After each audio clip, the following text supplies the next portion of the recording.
messieurs, bonsoir. Restons dans le virtuel. Prendre les commandes d'une Formule 1, ce rêve d'enfant a priori inaccessible, peut désormais se concrétiser dans un centre unique au monde qui a ouvert ses portes aujourd'hui à Lyon. Nathalie Pellerin et Thierry Hackett s'y sont rendus. Concentré, comme au départ d'un Grand Prix. Cagoule anti-feu, combinaison, casque intégral. Et dernier conseil avant le grand saut. Vous avez un bouton d'arrêt d'urgence qui se situe sur votre gauche. Au bout du couloir, 18 voitures sur les grilles de départ d'une salle fermée. Chaque bolide est monté sur des vérins et géré par 9 ordinateurs. C'est pas du tout un jeu vidéo, on est sur des vrais modèles dynamiques de voitures de course. On a dans cette voiture qui est une F1 850 chevaux, 19 000 tours minute et on retranscrit jusqu'à 2G en phase d'accélération et de freinage. C'est l'équivalent de 2 fois le poids de son corps. Ces simulateurs ultra technologiques, tout droit issus de ceux réservés à l'industrie automobile, aéronautique ou à l'armée, sont depuis aujourd'hui accessibles au grand public.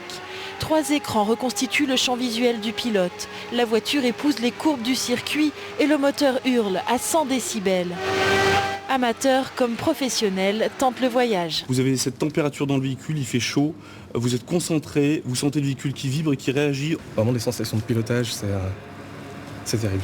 Vous vous sentez projeté soit en avant, soit en arrière. On sent les transferts de charge, on sent le freinage, on sent la dérive, on sent les passages de vitesse. Si on freine trop fort, la voiture part en glisse et tout ça, on le vit comme si on était en réel.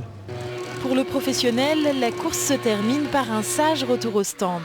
Les amateurs aujourd'hui ont plutôt dépassé leurs limites et multiplié les sorties de route et les crashs. Et au moment de l'accident, justement, on se rend bien compte que les équipements, le casque comme le harnais, ne sont pas juste faits pour ressembler à un pilote. Ils sont bien utiles vu la force de l'impact. C'est la fin de ce journal. Dans un instant, la météo d'Evelyne Delia suivie des experts à Miami. Bonne soirée à tous, j'aurai le plaisir de vous retrouver demain.